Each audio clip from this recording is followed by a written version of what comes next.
కరుణా సింధు జ్ఞానదం శాంతరూపిణం శ్రీ చంద్రశేఖర గురు ప్రణామముదాన్మహం. శ్రీ గురుభమి వారి పవిత్ర పాదపద్మములకు నమస్కరిస్తూ పవిత్ర వైశాఖ పౌర్ణమి పరమాచార్యుల జయంతి పర్వదినమున శ్రీ చింతపల్లి సుబ్రహ్మణ్య శర్మ గారిని ఆహ్వానిస్తూ గురు పరంపరా వైభవాన్ని తెలుపమని కోరుతున్నాను.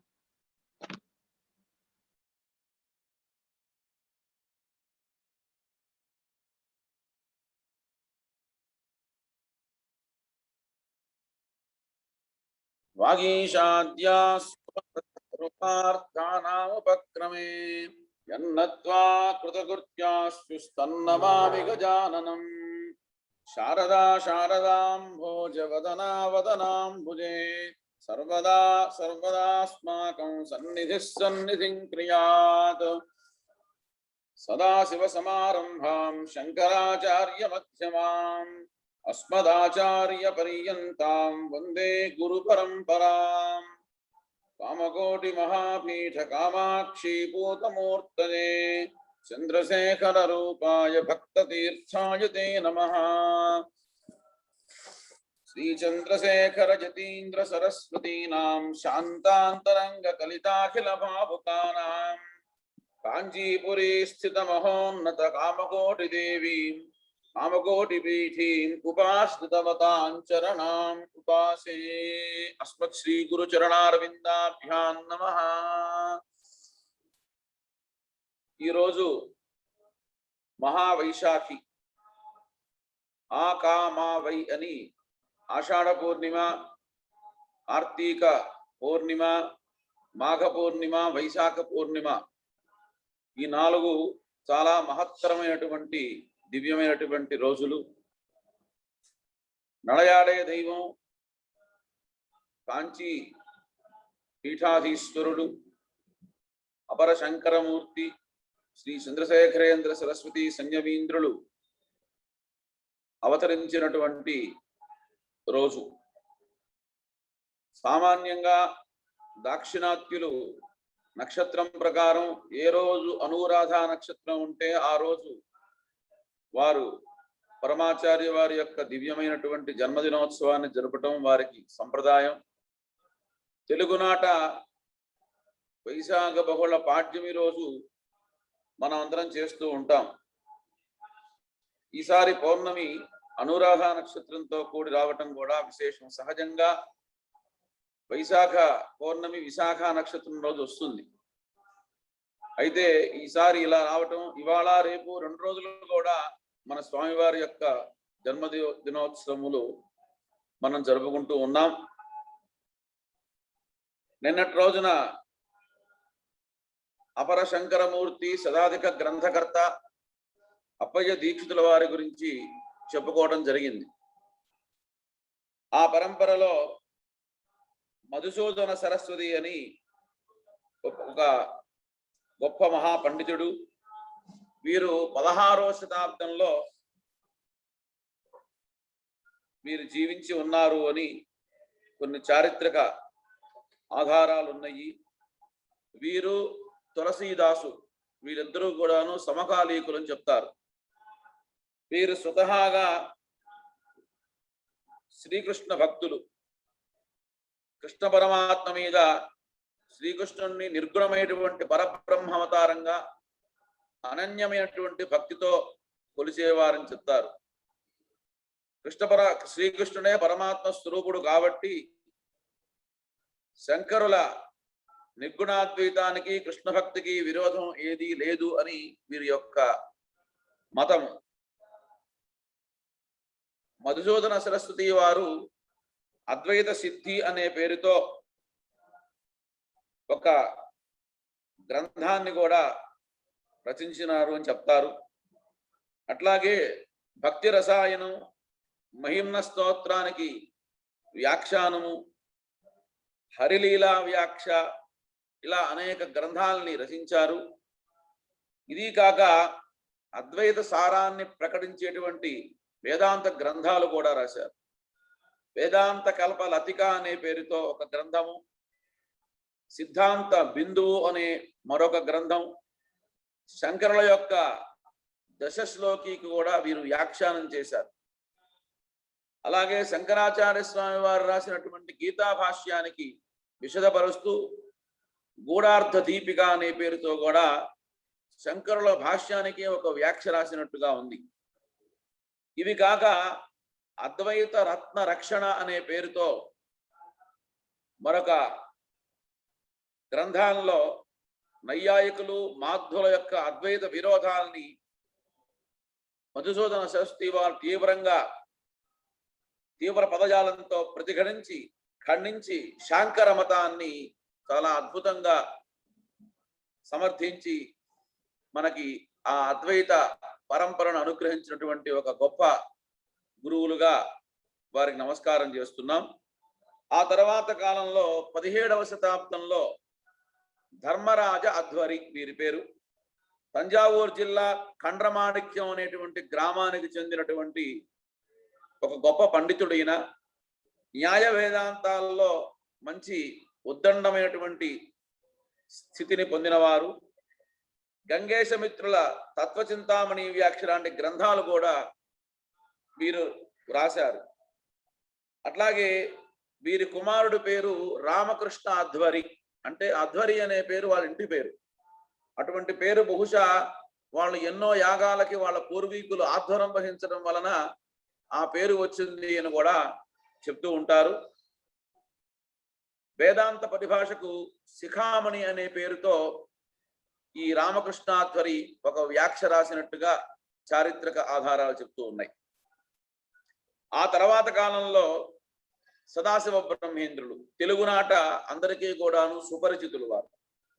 ఆయన అద్వైత గ్రంథాల మాట అలా ఉంచితే ఆయన రాసినటువంటి మనోహరమైనటువంటి సంస్కృత కీర్తనలు మనందరికీ కూడాను ఎట్లా తెలుస్తాయంటే ఈ భక్తిరంజని కార్యక్రమాల ద్వారానే మనకి సామాన్యులకు తెలుసు. కానీ ఆయన చాలా గొప్ప మహానుభావుడు.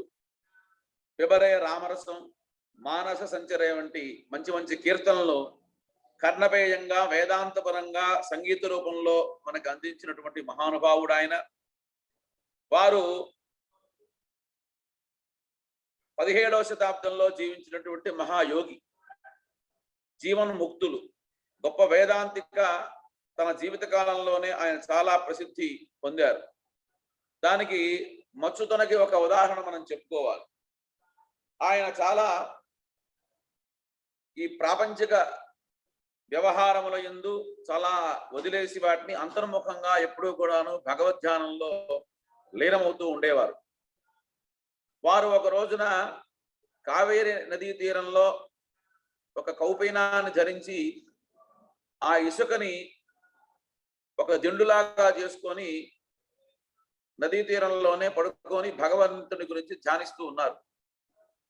ఆ సమయంలో బట్టలు ఉతుకుండేటువంటి చాకలి వాళ్ళు అటు వెళ్తూ వారిని చూచి, చూడవే ఇతను చూస్తుంటే మహాయోగిలాగా ఉన్నాడు, కానీ తల కింద మటుకు ఎత్తుగా శరీరానికి సుఖం కోసం తల కిందకి ఎత్తుగా ఒక ఇసుక దిండులాగా ఏర్పరచుకొని పడుకున్నాడు, చాలా ఆశ్చర్యంగా ఉంది కదా అని ఒక చాకలి ఇంకో చాకలితో అన్నది. అది వారి చెవున పడ్డది.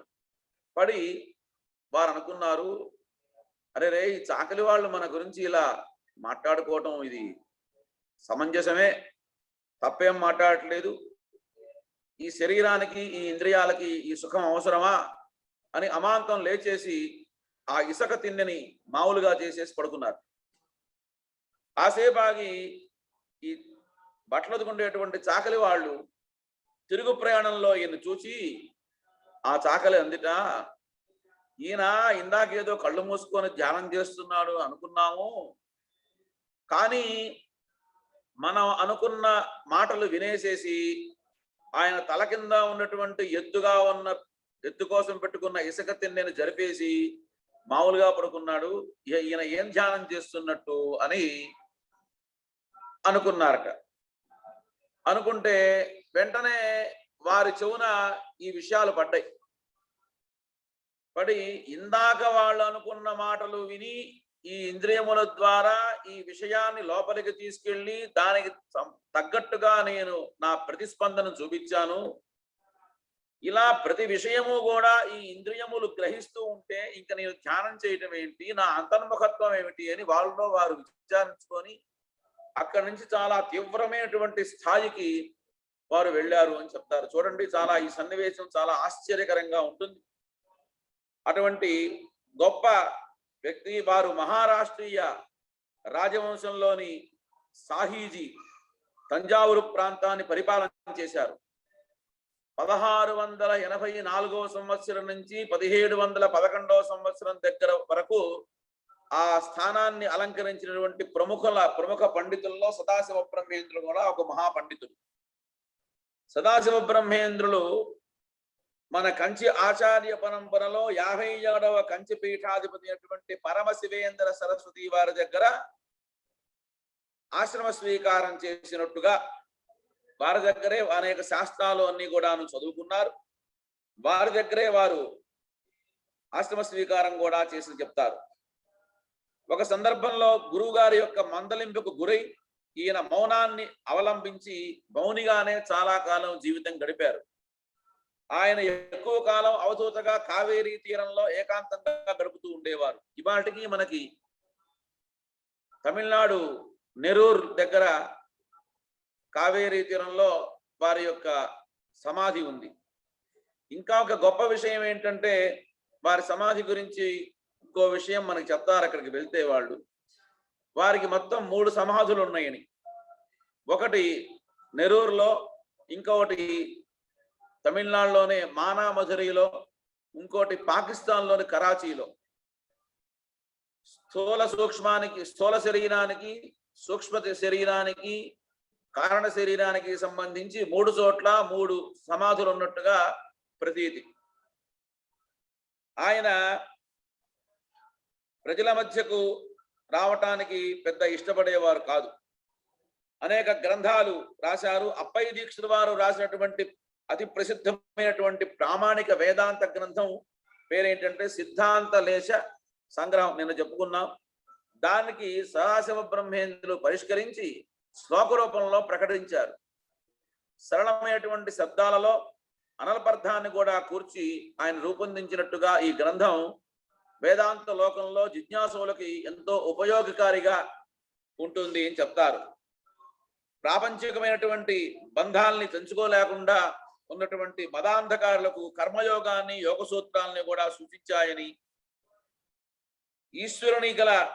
ఈశ్వరుని మీద భక్తి లేకపోతే ఎట్టి పరిస్థితుల్లో కూడాను వారికి వేదాంతం అవలంబించడం కష్టమని ఆయన యొక్క సిద్ధాంతం.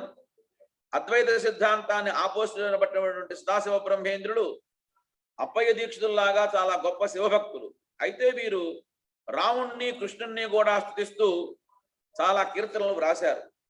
ఆయన రచనలోనూ కీర్తనలోనూ ఆయన సగుణ భక్తి భావాలు, శరణాగతి భావాల గురించి తిన్నగా బ్రహ్మానంద ప్రాప్తికి తీసుకెళ్లిపోతూ ఉంటాయి. సర్వం బ్రహ్మమయం రే సర్వం బ్రహ్మమయం, కిం వచనీయం కిం అవచనీయం, కిం రచనీయం కిం అరచనీయం, కిం పఠనీయం కిం అపఠనీయం, కిం భజనీయం కిం అభజనీయం, కిం బోధవ్యం కిం అబోధవ్యం, కిం భోక్తవ్యం కిం అభోక్తవ్యం అని ఆయన ఒక రచన కీర్తన రాస్తారు. మిత్రమా, అంతా ఈ బ్రహ్మమయమే, చెప్పగలిగినది చెప్పలేనిది, రచించగలిగినది రచించబడనది, చదవదగినది చదవదగనది, వీలు కానిది, అలాగే భజించదగనది భజించబడజాలనది ఏది ఈ ప్రపంచంలో అంతా బ్రహ్మమయమే అని ఆయన కీర్తించారు. అట్లాగే సదాశివ బ్రహ్మేంద్రులు ఆత్మవిద్యా విలాసం అనే గొప్ప గ్రంథాన్ని కూడా వ్రాశారు. ఇది ఒక ముక్తుడికి ఆత్మకథలాగా ఉంటుంది. 62 శ్లోకాల్లో తన ఆధ్యాత్మిక అన్వేషణ, సాధన, గమ్యము ఇవన్నీ కూడాను మనోహరంగా వర్ణించినటువంటి మహానుభావులు. అటువంటి సదాశివ బ్రహ్మేంద్రులు వారు అద్వైత ఆచార్య పరంపరలో వారు గొప్ప స్థానాన్ని అలంకరించినటువంటి మహనీయులు. వారికి నమస్కారం చేసుకుంటూ ఇక మనం ఎదురు చూస్తున్నటువంటి పరమాచార్యుల వారి దివ్యమైనటువంటి జన్మదినోత్సవం వచ్చింది. వారి గురించి ఇవాళ రేపు కూడా నాకు తెలిసినంత చాతైదనంత వారు అనుగ్రహించినంత వరకు మీ వద్ద చెప్పడానికి ప్రయత్నం చేస్తాను. అపార కరుణా సింధు జ్ఞానదం శాంతరూపిణం శ్రీ చంద్రశేఖర గురుం ప్రణతోస్మి బుధాన్వహం శ్రీ గురు చరణ కమలేభ్యో నమః. జగద్గురు కాంచీ యతీశ్వరుడు శ్రీ శంకర విజయేంద్ర సరస్వతి శ్రీ గురు చరణేభ్యో నమః. ఆదిశంకరులు అవతార పురుషులు అని మనందరికీ తెలిసిన విషయం. అద్వైతాచార్యులుగా అవతరించి జీవన్ముక్తిని యొక్క లక్షణాలు, ఆదర్శప్రాయమైనటువంటి ఆచార్య లక్షణాలు తన జీవితం ద్వారా యావత్ దేశానికి కూడా సాక్షాత్కరింపజేసినటువంటి గొప్ప మహనీయులు అని మనందరం చెప్పుకున్నాం. మహాజ్ఞానిగా, మహా సమన్వయకర్తగా, మహాకవిగా, మతాచార్యుడిగా, జగద్గురువుగా ఒక సన్యాసి జాతికి ఎంతటి మహోపకారాన్ని చేశారో చూపినటువంటి కారణ జన్ములు భగవత్పాదులు. అతి చిన్న వయస్సులోనే తురీయాశ్రమం, సన్యాసాశ్రమం స్వీకరించి శేష జీవితం అంతా కూడాను సమాజ సేవోన్ముఖమైనటువంటి అసంఖ్యాకమైనటువంటి ఘనకార్యాలకే వెచ్చించినటువంటి ఆదిశంకరులను సరిగా పోలినటువంటి ఒక మహామనిషి ఆ తర్వాత కాలంలో ఎవరూ రాలేదు. అటువంటి గొప్ప మనిషి మొన్నటి వరకు కూడాను మనతో పాటు మారుతున్నటువంటి ఈ సమకాలీన సమాజంలో జీవించి ఈ దేశాన్ని పావనం చేసినటువంటి ఆయనే ఒక నడిచే దేవుడుగా లక్షలాది మంది యోగ్యులైనటువంటి శిష్యుల చేత ఆరాధించబడేటువంటి జగద్గురువు శ్రీ శ్రీ శ్రీ చంద్రశేఖరేంద్ర సరస్వతి మహాస్వామి వారు. వేదవ్యాసులు, శుకులు, ఆదిశంకరుడు వంటి మహనీయులు నిజంగా ఇదే దేశంలో మనలాంటి మానవ రూపాలతో జీవించారా అని అనుమానం వస్తూ ఉంటుంది. ఆల్బర్ట్ ఐన్స్టీన్ చెప్పారు కదా, గాంధీ మహాత్ముడు లాంటి వ్యక్తి నిజంగా ఈ ప్రపంచంలో మిగిలిన మానలాగా పుట్టి జీవించి గతించారంటే రాబోయే తరాల నమ్మజాలమని, అలాగే కాలగతిలో కొందరు మహనీయుల అద్భుతమైనటువంటి వ్యక్తిత్వము, శక్తియుక్తులు, మేధస్సు కేవలం మానవ మాతృడికే అది అసాధ్యం కాబట్టి అలాంటి వ్యక్తి పుట్టి ఉండే అవకాశమే లేదని వాదించడానికి ఆస్కారం ఉంటుంది. అలాంటి వాదాలు కొన్ని మన కళ్ళ ముందే చూస్తూ ఉంటాం ప్రపంచంలో. కొందరు వీటన్నిటినీ అభూత కల్పనలుగా కొట్టిపారేయడానికి కూడా సందేహించరు. వేల సంవత్సరాల క్రితం నాటి మహర్షుల జీవితాల గురించి చెప్పిన విశేషాలు నమ్మశక్యం కావని, వీటిని కాకమ్మ కథలుగా కొందరు లోకంలో ప్రచారం చేసుకుంటూ ఉంటారు. అలాగే ఇటీవల కాలంలో ప్రజాబాహుళ్యం మన కళ్ళ ముందే మనం చూచాం. రామకృష్ణ పరమహంస, రమణ మహర్షి, ఆ పరంపరలో అంతకంటే ఉన్నతమైనటువంటి స్థానాన్ని అధిరోహించినటువంటి కంచి జగద్గురుల వంటి మహనీయుల చరిత్రలు రాబోయే శతాబ్దాల్లో హేతువాదులకు ఉక్కటి పురాణాలు, అలాగే ఫాంటాస్టిక్ నాన్సెన్స్ గా కూడా అవి తోచే అవకాశం ఉంది. అందులో భావ స్వాతంత్రం కోల్పోయిన తరాలు సత్యాసత్య విచారణకు, దానికి కావలసినటువంటి ప్రమాణాల కోసం దీనంగా దిక్కులు చూస్తూ నిరంతరం దిగ్భ్రాంతి స్థితిలో ఉండే తరాలు అపోహే సత్యమని పొరపాడే అవకాశాలు ఎక్కువనే కాబోదు. అయితే గీతలో చెప్పినట్టుగా సంభవామి యుగే యుగే అన్నటువంటి ప్రకారం మహాత్ములు ప్రతి తరంలోనూ ఉద్భవిస్తూ ఉంటారు. కంచి కామకోటి పీఠాన్ని అధిరోహించినటువంటి 68వ పీఠాధిపతులు శ్రీ చంద్రశేఖరేంద్ర సరస్వతి ఆ శ్రేణిలో కూడా మహనీయులే. వారి యొక్క జీవితాలు కొన్ని మనం స్మరించుకోవటం ఇవాళ రోజున ఉద్దేశ్యం.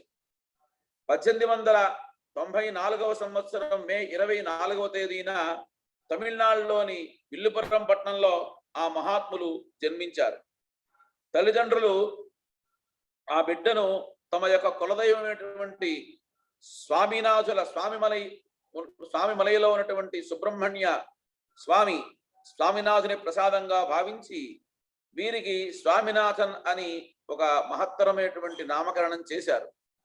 వీరిది సంప్రదాయమైనటువంటి హోయసల కర్ణాటక స్మార్త బ్రాహ్మణ కుటుంబం. మన వైపు ఎలా అయితే వైదికులు, నియోగులు అలా తెగలున్నాయో, కర్ణాటకలో హోయసల అని ఒక తెగ ఉన్నది. అటువంటి తెగకి సంబంధించినటువంటి బ్రాహ్మణ స్మార్త కుటుంబం. తండ్రి పేరు సుబ్రహ్మణ్య శాస్త్రి గారు, ఆ అమ్మ పేరు మహాలక్ష్మమ్మ గారు. ఆయన మెట్రిక్ పాస్ అయి కొన్నాళ్ళు ఉపాధ్యాయుడిగా, ఆ తర్వాత తండ్రి గారు విద్యాశాఖలో ఉద్యోగిగా పనిచేశారు. ఎన్నో శతాబ్దాల క్రితం వీరి పూర్వీకులు కన్నడ దేశం నుంచి చోళ దేశానికి వలసగా వచ్చారు. స్వామినాథన్ తల్లి గారు, తండ్రి గారు ఎంతో అబ్బురంగా చూసేవారు. వారికి వీరు రెండవ సంతానం. బాల్య జీవితంలో తన హృదయానికి బాగా హత్తుకుపోయినటువంటి సంఘటనలో రొంటిని కంచి జగద్గురువులు వారి జీవన సమయంలో శిష్యుల దగ్గర ప్రస్తావించేవారు అని చెప్తారు. ఒకరోజు ఒక సంఘటన ఏంటంటే, ఒకరోజు రాత్రిపూట ఒక కొండముచ్చు వీరి ఇంట్లోకి ప్రవేశించింది. వంటగదిలో ఒక రాగి బిందెలో దాచి ఉండిన బెల్లం కోసం తలను బిందెలో పెట్టేసింది. ఇక తర్వాత తల ఎంతసేపటి ప్రయత్నం చేసినప్పటికీ అది బయటికి రాలా. ఆ రాత్రంతా కూడాను నానా విధమైనటువంటి కష్టాలు పడి మూలుగుతూ గోలగోల చేసి, ఆ గోల వల్ల చుట్టుపక్కల ఉండే వాళ్ళందరికీ కూడాను నిద్ర పట్ల జనమంతా కూడాను వచ్చారు. పాపం కొండముచ్చు ఉన్న గదికి గడి అయితే పెట్టారు కానీ తమకు ప్రమాదం లేకుండా అందరూ శుభ్రంగా ఉన్నారు. కానీ కొండముచ్చు తల బయటికి లాగటం ఎలా? కొన్ని గంటలు తర్జన భర్జనలు పడి ధైర్యశాలు కొంతమంది చేతుల్లో కర్రలు తీసుకొని సిద్ధంగా ఉంచుకొని అతి కష్టం మీద ఆ బిందులో నుంచి కొండముచ్చు యొక్క తల బయటికి లాగి కొండముచ్చును రక్షించి మళ్ళీ అడవిలోకి దాన్ని తరివేశారు. ఈ సంఘటన వల్ల దురాశ మూలంగా ఎంతో అనర్థం కలగవచ్చున్నటువంటి పాఠం స్వామినాథన్ బుర్రలో శాశ్వతంగా నిలిచిపోయింది. తర్వాత ఇంకో సంఘటన కూడా స్వామివారు చెప్తూ ఉండేవారట. ఏమిటి ఆ సంఘటన అంటే, 3-4 సంవత్సరాల వయస్సు ఇప్పుడు జరిగిందిట వారికి. పసిపిల్లవాడి చేతికి బంగార మురుగులు ఉండేవి. ప్రాచీన కాలంలో మురుగులు అని పెడుతున్నారు. ఇప్పుడు మనకి అలవాటు కూడా లేదు, మరిచి కూడా పోయినాం. ఒకరోజు పిల్లవాడు వీధిలోకి వస్తే ఎవరో అపరిచితుడు అతన్ని ఆపి ఆ మురుగులు సర్దటం మొదలుపెట్టాట. పిల్లవాడు ఈ మురుగులు వదులుగా ఇబ్బందిగా ఉన్నాయి, కొంచెం బిగుతుగా చేసి సరిపెట్టేట్టు చేయమని ఆ మురుగులు ఈ స్వామినాథను ఆ వాకిట్లోకి వచ్చిన వాడికి ఇచ్చారట. అలాగే సాయంత్రానికి బాగు చేసి తీసుకొస్తాను, కావాలంటే నా పేరు గుర్తుంచుకో, నా పేరు పొన్నుస్వామి అని చెప్పి ఆ అపరిచితుడు కాస్త స్వామివారి చేతికి ఉన్నటువంటి ఈ మురుగులు తీసుకొని ఉడాయించాడు. కాసేపు ఆడుకున్న తర్వాత ఈ పిల్లవాడు లోపలికి వెళ్ళి తను చేసిన ఘనకార్యం తల్లిదండ్రులకు చెప్పారట. వాళ్ళు దొంగను పట్టుకునేందుకు పరిగెత్తామంటే అతడి గురించి ఏ ఆధారము లేదు, పొన్నుస్వామి అనే మారు పేరు తప్ప. పొన్నుస్వామి అంటే తమిళంలో బంగారం సొంతదారు అని అర్థం. ఈ అనుభవం వల్ల ప్రపంచంలో స్వార్థపరుల శాతం ఎక్కువ అన్నటువంటి ఆ పాఠం ఈ స్వామినాథన్ అనే పిల్లవాడి మనస్సుకి బాగా ఎక్కింది. స్వామినాథన్ బడిలో, పాఠశాలలో చాలా చురుగ్గా ఉండేవాడు. ఆయన 1వ క్లాసులో ఉండగా ఒకసారి స్కూల్ ఇన్స్పెక్టర్ వచ్చి అందులో అతని తెలివితేటలు గమనించి 1వ క్లాసు నుంచి 3వ క్లాసుకు మార్పించారు. ఆ తర్వాత హై స్కూల్ తరగతుల్లో కూడా స్వామినాథన్ ఎన్నో బహుమతుల్ని సంపాదించుకునేవాడు. ఇది క్రైస్తవ స్కూల్ కావడం వల్ల బైబిల్ పఠనం పోటీలు ఎక్కువ ఉండేవి. వాటిల్లోనూ స్వామినాథన్కే మొట్టమొదటి బహుమతి వస్తూ ఉండేది. స్వామినాథన్ వారు 9వ తరగతిలో ఉండగా స్కూల్లో పిల్లలు కింగ్ జాన్ అనే ఒక షేక్స్పియరియన్ నాటకాన్ని ప్రదర్శించారు. స్వామినాథన్ అందులో ప్రిన్స్ ఆర్థర్ అనేటువంటి ఒక పాత్రని నిర్వహించాడు.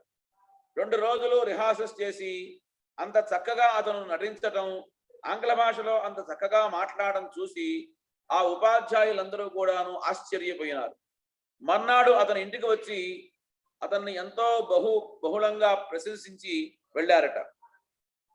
1906వ సంవత్సరంలో అప్పటి కంచి కామకోటి పీఠాధిపతి వారి పేరు కూడా చంద్రశేఖరేంద్ర సరస్వతి స్వాములే.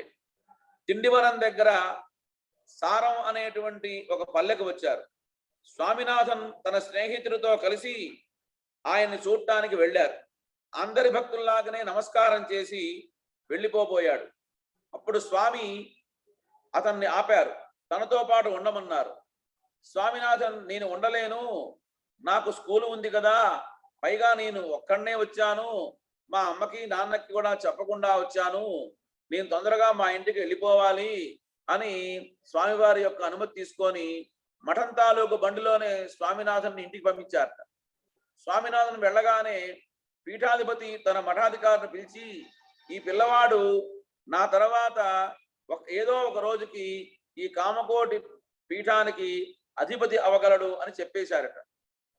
ఆ పిల్లవాళ్ళలో మఠాధిపతికి మరి ఏ అద్భుత లక్షణాలు ఆయన చంద్రశేఖరేంద్ర సరస్వతి స్వామి వారు చూసినప్పుడు కలిగిందో, మరి భగవంతుడి యొక్క నిర్ణయమో, వీరిలో ఏం చూచారో, ఏం చూసి ఆ మాట అన్నారో, ఆ మాట వారి మీద వచ్చింది, అదే సత్యమైపోయింది. ఇది జరిగినటువంటి కొద్ది కాలానికే ఆ పీఠాధిపతి కలవై గ్రామానికి వచ్చారు. ఆయన తర్వాత వెంటనే పీఠాధిపతిగా వేద పాఠశాలలో చదువుతున్నటువంటి ఒక బాలుణ్ణి అభిషేకించారు. అక్కడికి రావటం ఏంటి, వారికి కొద్దిగా అనారోగ్యం చేసింది. తర్వాత వారు కాలం చేయడం కూడా జరిగింది.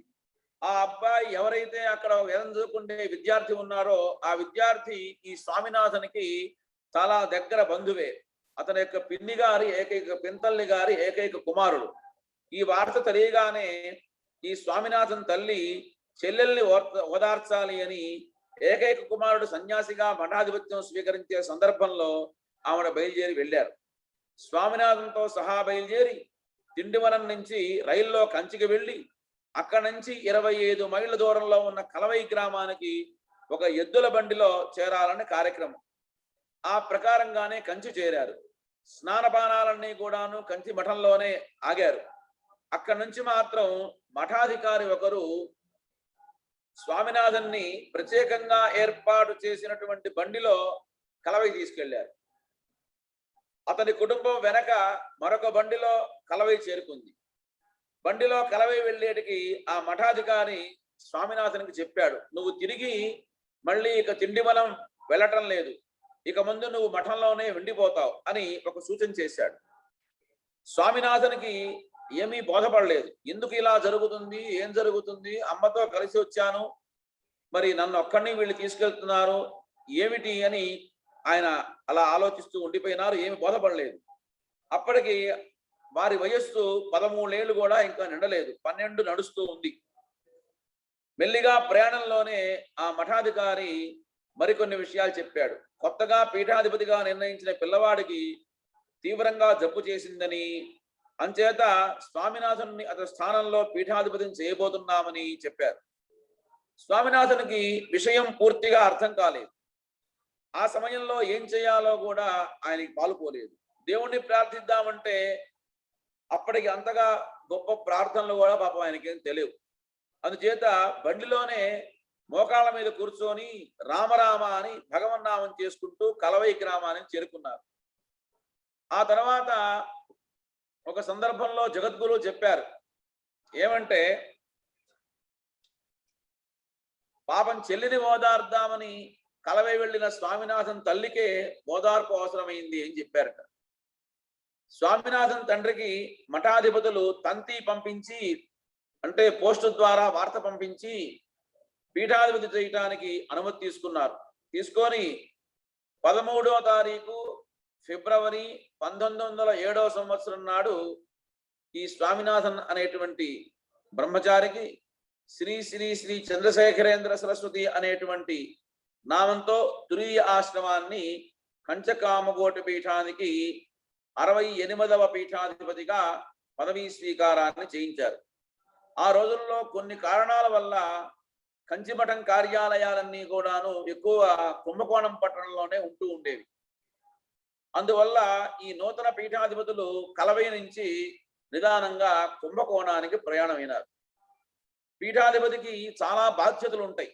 అది కేవలం మఠమే కాదు, మఠానికి వదాంజలి ఇచ్చినటువంటి ఆ ఆస్తుల్ని రక్షణ చెయ్యాలి, లౌకిక వ్యవహారాలు ఉండాలి, ఆధ్యాత్మికం ఉండాలి, పీఠార్చన చేయాలి, వచ్చిన భక్తులతో మాట్లాడాలి, మఠం యొక్క నిర్వహణ, ఇవన్నీ కూడాను చాలా పెద్ద బృహత్కరమైనటువంటి కార్యక్రమం. జగద్గురువుగా ఆధ్యాత్మిక ఆచార్యులుగా బాధ్యతలు మరీ గురుతరమైనటువంటి బాధ్యతలు.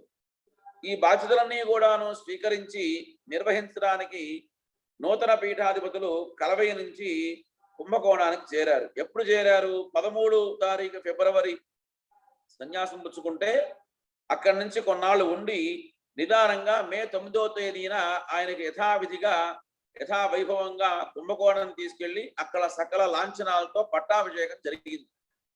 ఆ పట్టాభిషేకానికి తంజావూరు సంస్థాన పాలకులు పట్టాభిషేకానికి కావాల్సినటువంటి రాజ మర్యాదలన్నీ కూడాను ఏర్పాటు చేశారు.